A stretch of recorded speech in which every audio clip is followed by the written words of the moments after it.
नमस्कार, भन्नाट Marathi recipe channel मध्ये आपल्या सर्वांचे स्वागत। तर आज आपण या व्हिडिओमध्ये गुलाबजामुन बनवणार आहोत। तर हे गुलाबजामुन आपण रेडीमेड प्रीमिक्स पासून बनवून घेणार आहोत। अतिशय छान बनतात, टेक्स्चर पण एकदम छान बनतं, तुम्ही बघू शकता। एकदम सुंदर असे आपण गुलाबजामुन बनवून घेणार आहे। तर त्यासाठी आपल्याला रेडीमेड प्रीमिक्स कोणत्याही ब्रँडचं वापरायचं आहे। तर चला मग आपण गुलाबजामुन बनवायला सुरुवात करूया। तर गुलाबजामुन बनवण्यासाठी आपण गीट्सचं पॅकेट्स वापरणार आहे, जे की रेडीमेड प्रीमिक्स मिळतं आपल्याला गुलाबजामुनचं। तर साधारणतः मी हे 150 ग्रॅमचं पॅकेट घेतलेलं आहे। तर 150 ग्रॅम मध्ये आरामशीर 30 गुलाबजामुन बनतील असं त्यांनी सांगितलेलं आहे। पण साधारणतः आपण 20-25 पर्यंत बनवू शकतो। आपण किती साईजचं गुलाबजामुन बनवतो त्याच्यावर डिपेंड असेल। सो आपण या प्रीमिक्सचा यूज करून आज गुलाबजामुन बनवणार आहोत। तर त्यांनी याच्यावरती साध्या प्रकारे रेसिपी सांगितलेली आहे, पण आपण ही रेसिपी फॉलो करून जर गुलाबजामुन केले तर बऱ्याच वेळा आपले गुलाबजामुन परफेक्ट वेने बनत नाही। तर आपण काही टिप्स सह गुलाबजामुन कसे बनवू परफेक्ट वेने आज ते बघणार आहे। चला तर मग मी आता हे पॅकेट फोडून त्यातलं प्रीमिक्स काढून घेते। तर मी ते एक साधारणतः असा बाउल घेतलेला आहे। तर त्यामध्ये मी प्रीमिक्स हे काढून घेत आहे। तर मी प्रीमिक्स असं फोडून घेतलेलं आहे, त्यात टाकून घेत आहे। अशा प्रकारे हे प्रीमिक्स मी काढून घेतलेलं आहे। तर आता तुम्हाला त्यामध्ये थोड्याशा गुठळ्या दिसतात, तर मी ह्या गुठळ्या हाताने बारीक करणार आहे, किंवा तुम्ही चमचेच्या सहाय्याने करू शकतात। पण हाताने अगदी व्यवस्थित बारीक होतात, अजिबात गुठळ्या राहत नाही त्यामध्ये। आणि आपले गुलाबजामुन जे बनवतो त्यामध्ये अजिबात चीर न जाता एकदम परफेक्ट असे सॉफ्ट गुलाबजामुन बनतात। त्यामुळे मी चांगले हे हाताने आधी मिक्स करून घेत आहे। कुठली गुठळी राहता कामा नये याची मी काळजी घेत आहे। तर अशा प्रकारे मी सगळ्या गुठळ्या यातल्या फोडून घेतलेल्या आहे हाताच्या सहाय्याने, तुम्ही बघू शकता। आता आपल्याला याच्यामध्ये साधारणतः अर्धा कप दूध किंवा पाणी टाकून हे मिक्सचर चांगलं एकजीव करून घ्यायचं आहे, म्हणजे याला मिक्स करून घ्यायचं आहे चांगलं असं। याला मळून घ्यायचं नाहीये, त्यांनी त्यावरती मळून घ्यायला सांगितलं आहे। पण हे मळून न घेता किंवा असं आपण जसं कणिक भिजवतो तसं भिजवून न घेता फक्त याच्यामध्ये दूध टाकून आपल्याला असं मिक्स करत घ्यायचं। यामध्ये मी साधारणतः अर्धा कप दूध घेतलेलं आहे, हे टाकून आपण याला चांगलं असं मिक्स करत राहणार आहोत। असं मी याला मिक्स करून घेत आहे। याला मळून घ्यायचं नाही, आपल्याला फक्त मिक्स करून घ्यायचं आहे याला।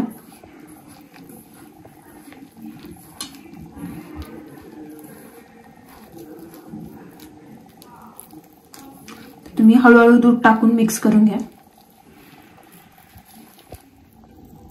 तर अशा प्रकारे मी याला दुधामध्ये चांगलं मिक्स करून घेतलेलं आहे। मी याला मळून घेतलेला नाहीये, फक्त याला चांगलं मिक्स करून घेतलेलं आहे। आणि तुम्ही याची कन्सिस्टन्सी बघू शकता। तर साधारणतः माझ्या हाताला लटकन असं मी कन्सिस्टन्सी ठेवलेली आहे, कारण तुम्ही म्हणत असाल आता याची गुलाबजामुन कशी वळून घेणार आहेत। पण आपल्याला ही साधारणतः 15 मिनिटांसाठी झाकून ठेवायचं आहे, म्हणजेच आपल्याला 15 मिनिटांनंतर हे चांगलं घट्ट आणि त्याच्यामध्ये दूध ऍब्सॉर्ब झालेलं करून मिळेल आपल्याला। मग आपल्याला 15 मिनिटांनंतरच याची गुलाबजामुन वळून घ्यायची आहे। तर मी याला आता 15 मिनिटांसाठी झाकून ठेवणार आहे। यानंतर मी गॅसवर एक पातेलं ठेवलेलं आहे। आपलं प्रीमिक्स विजूपर्यंत किंवा दूध ऍब्सॉर्ब करूपर्यंत आपण चासणी बनवून घेऊयात। तर त्यासाठी मला साधारणतः 450 ग्रॅम साखर टाकून घेतलेली आहे आणि 480 ml पाणी टाकलेलं आहे। जेवढी साखर आहे त्याच्यापेक्षा 30 ml पाणी आपल्याला जास्त घ्यायचं आहे। तर अशा प्रमाणात मी साखर आणि पाणी घेतलेलं आहे। आता आपल्याला याला गॅसवरती गरम होण्यासाठी ठेवायचं आहे। तर मी याला गॅस ऑन करून गरम होण्यासाठी ठेवत आहे आणि याला सारखं ढवळत राहायचं आहे, म्हणजे आपली चासणी ही खाली लागणार नाही। तर याला चमच्याने मी सारखं ढवळून घेत राहणार आहे। आता आपली साखर विरघळली आहे, याला मी सतत हलवत राहिले होते। यानंतर आपल्याला याच्यामध्ये थोडंसं केसर टाकून घ्यायचं आहे। तर मी थोडं केसर घेतलेलं आहे, तर मी हे टाकून घेत आहे, याने कलर छान येतो। यानंतर मी वेलची पूड ही करून घेतलेली आहे। यामध्ये आपल्याला वेलची पूड टाकून घ्यायची आहे। मी साधारणतः वेलची पूड टाकून घेतलेली आहे आणि याला परत चांगलं मिक्स करून घ्यायचं आहे। आणि तुम्ही बघू शकतात अशा कन्सिस्टन्सीला, म्हणजेच आपल्याला एकदम पाक घट्ट होऊ द्यायचा नाही, जस्ट तो बोटाला चिकटला एवढा पाहिजे। तर ह्या एवढी कन्सिस्टन्सी आली की आपल्याला गॅस बंद करायचा आहे आणि याला साईडला ठेवून द्यायचं आहे आणि आपल्याला गुलाबजामुन वळून घ्यायचे आहेत।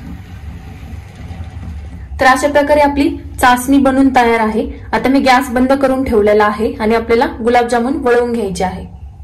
यानंतर आता मी 15 मिनिटं झाकून ठेवलेले हे प्रीमिक्स उघडून घेतलेला आहे आणि तुम्ही बघू शकता आता याची कन्सिस्टन्सी कशी झालेली आहे। याची आपल्याला आरामशीर एकदम मऊ लुसलुशीत गुलाबजामुन वळता येतील। सो आता आपण याचे 1 बाय 1 गुलाबजामुन वळून घेऊयात. तर त्यासाठी मी साधारणतः असा एक चमचा घेतलेला आहे, जेणेकरून आपला गुलाबजामुन हे सगळे सारख्या आकाराचे होतील. तर साधारणतः मी या चमच्याने असं मोजून घेत आहे. तर एवढ्या चमच्याचं मी पहिला गुलाबजामुन घेत आहे. तर हा मी विदाऊट तूप लावता पण वळून घेत आहे, तरी तो अगदी छान एकदम मऊसूत बनतो.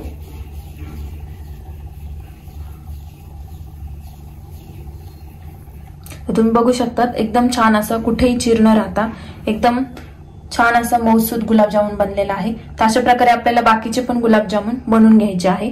तर मी बाकीचे पण ह्याच चमच्याच्या साईजच्या आकाराने गुलाबजामुन बनवून घेत आहे. तर हा आपला पहिला गुलाबजामुन बनून तयार आहे. तर अशा प्रकारे मी सगळे गुलाबजामुन बनवून घेतलेले आहे. तुम्ही बघू शकतात साधारणतः 20 गुलाबजामुन आरामशीर बनतात याच्यामध्ये 150 ग्रॅमच्या पॅकेटमध्ये. तर मी कुठेही चीर न जाता कुठल्याही गुलाबजामुनला एकदम सॉफ्ट असे गुलाबजामुन बनवून घेतलेले आहे. तुम्ही बघू शकतात कुठेही चीर न गेलेली आहे, त्यामुळे तळल्यावर गुलाबजामुन अगदी अख्खा गुलाबजामुन निघतो. गुलाबजामुन अजिबात फुटत नाही. आता आपण यांना तळून घेऊयात. पण तळताना आपल्याला एक लक्षात ठेवायची गोष्ट की आपल्याला हे मंद आचेवरती तळून घ्यायचे आहे, म्हणजे गुलाबजामुन अगदी करपणार पण नाही आणि मधला जो पार्ट असतो तो पण व्यवस्थित तळला जाईल. तर मी आता हे तळून घेणार आहे. त्यानंतर मी गॅसवरती कढईमध्ये तूप घेतलेलं आहे. तुम्ही तूप किंवा तेल घेऊ शकतात, चॉईस तुमची आहे. तर मी इथे तूप घेतलेलं आहे आणि तूप हे मी गरम करून घेतलेलं आहे. आता आपल्याला तूप गरम झाल्यानंतर मंद आचेवरतीच गुलाबजामुन तळून घ्यायचे आहे. तर मी एक गुलाबजामुन याच्यामध्ये सोडून घेत आहे. तर अशा प्रकारे मी एक गुलाबजामुन याच्यामध्ये सोडून घेत आहे.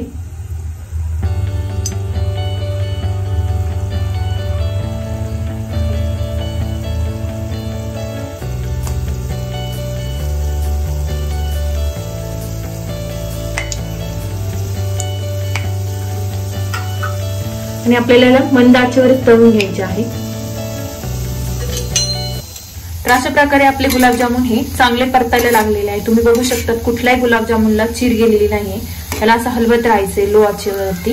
आणि एकदम तुम्हाला जर डार्क कलर हवा असेल तर तुम्ही थोडेसे जास्त परतवू शकतात, किंवा थोडासा लाईट असेल तर तुम्ही थोडेसे कमी परतवू शकतात. पण गुलाबजामुन शक्यतो थोडेसे जास्त परतवलेले दिसायला पण छान दिसतात. सो आपण थोडंसं टेक्स्चर यांना अजून चेंज होऊन देऊ, मग काढून घेऊयात. तर अशा प्रकारे मी हे गुलाबजामुन अगदी लालसर रंग येऊपर्यंत चांगले तुपामध्ये तळून घेतलेले आहे. तुम्ही बघू शकता.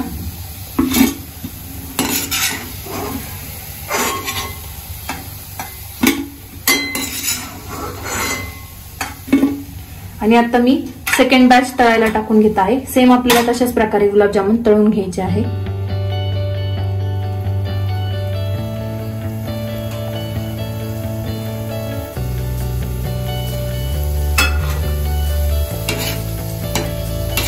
तर अशा प्रकारे मी सगळे गुलाबजामुन तळून घेतलेले आहे. तुम्ही बघू शकता कुठलाही गुलाबजामुन आपल्याला फुटलेला नाहीये.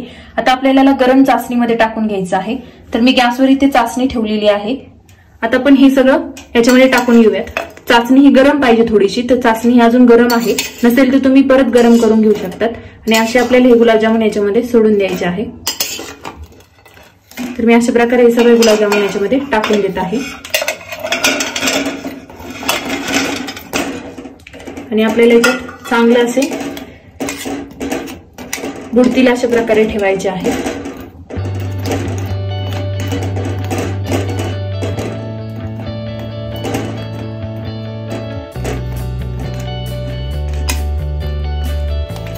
तुम्ही बघू शकता टेक्स्चर कसलं छान आलंय गुलाबजामुनचं, आणि एकही गुलाबजामुन फुटलेला नाहीये. आता आपल्याला याला चासणीमध्ये असंच बुडवून साधारणतः 1 ते 1.5 तास ठेवायचं आहे, किंवा तुम्ही रात्रभर जरी ठेवलं तर अतिशय छान प्रकारे चासणी याच्यामध्ये मुरते आणि गुलाबजामुन अतिशय टेस्टी लागतात. आणि आपण जेव्हा सर्व करणार आहे तेव्हा थोडीशी आपण गार्निशिंग करूयात. तर मी साधारणतः 2 ते 3 तास ठेवणार आहे आणि त्यानंतर आपण बघूयात. तर मी असे झाकून ठेवत आहे 2 ते 3 तास. तर साधारणतः 2 तास झालेले आहे. त्यानंतर मी गुलाबजामुनचे झाकण काढून घेत आहे. तर तुम्ही बघू शकतात जवळजवळ सगळा पाक याने ऍब्सॉर्ब करून घेतलेला आहे आणि अगदी थोडासा पाक हा शिल्लक राहिलेला आहे. आणि तुम्ही टेक्स्चर बघू शकतात गुलाबजामुनचं कसलं छान आलेलं आहे. आणि एक पण गुलाबजामुन पाकामध्ये फुटलेला नाहीये. तुम्ही बघू शकतात गुलाबजामुनचं टेक्स्चर कसलं सुंदर आलेलं आहे. आणि कुठेही एक पण चीर नाहीये गुलाबजामुनला। तर अशा प्रकारे आपले अतिशय सुंदर गुलाबजामुन आपण आता सर्व करून घेऊयात। तर मी एक डिश घेते, त्यामध्ये आपण आता हे सर्व करून घेऊयात। तर मी ही डिश घेते आहे आणि यामध्ये आता आपण गुलाबजामुन सर्व करून घेऊयात।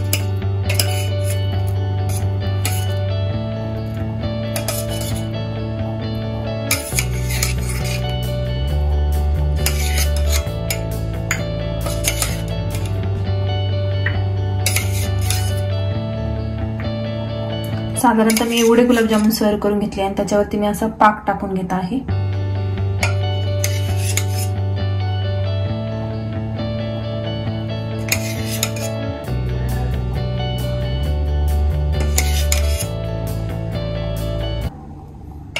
तर अशा प्रकारे मी गुलाबजामुन हे सर्व करून घेतलेले आहे। आपण याला थोडंसं गार्निशिंग करू। मी थोडे पिस्त्याचे तुकडे ठेवत आहे त्याच्यावरती। तर अशा प्रकारे आपण याला गार्निशिंग करूया।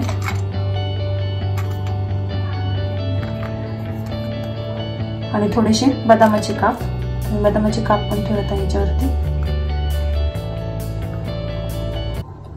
तर तुम्ही बघू शकतात अतिशय छान प्रकारे आपले गुलाबजामुन बनून तयार आहे। तुम्ही अशा पद्धतीने बनवून बघा आणि प्रीमिक्सचे अगदी कमी वेळात बनून तयार होतात आणि टेक्स्चर पण बघा तुम्ही किती सुंदर आलेलं आहे। तर अशा प्रकारे नक्की बनवून बघा। आणि मी तुम्हाला एक गुलाबजामुन इथे कट करून दाखवते की ऍक्च्युली त्याचं मधले टेक्स्चर कसं झालेलं आहे, की कशी तो एकदम छान असा मुरला गेलेला आहे। तर मी हे बाकीचे गुलाबजामुन याच्यामध्ये ट्रान्सफर करून घेते आणि एक गुलाबजामुन आपण असं कट करून बघूयात। तर अशा प्रकारे मी हा गुलाबजामुन तुमच्या समोर कट करत आहे। तो एकदम अतिशय छान प्रकारे मध्ये टेक्स्चर बनलेला आहे। तुम्ही बघू शकतात अतिशय छान बनलेलं आहे मधलं टेक्स्चर आणि एकदम सॉफ्ट स्पॉन्जी गुलाबजामुन बनलेला आहे। तुम्ही बघू शकतात किती सॉफ्ट बनलेला आहे आणि एकदम स्पॉन्जी बनलेला आहे। तर या पद्धतीने नक्की असं गुलाबजामुन बनवून बघा तुम्ही। एकदम छान असा कट होतो लगेच आणि बघू शकता तुम्ही त्याचं टेक्स्चर पण कसलं सुंदर बनलेलं आहे। एकदम सॉफ्ट आणि स्पॉन्जी बनलेला आहे। दोन्ही पण पार्ट तुम्ही बघू शकतात। तर या पद्धतीने तुम्ही नक्की गुलाबजामुन बनवून बघा आणि कसं बनतात ते नक्की मला कमेंट बॉक्समध्ये कळवा। तर कशा वाटतात माझ्या रेसिपी नक्की कमेंट बॉक्समध्ये कळवा आणि चॅनल लाईक, सबस्क्राईब, शेअर करायला विसरू नका। धन्यवाद।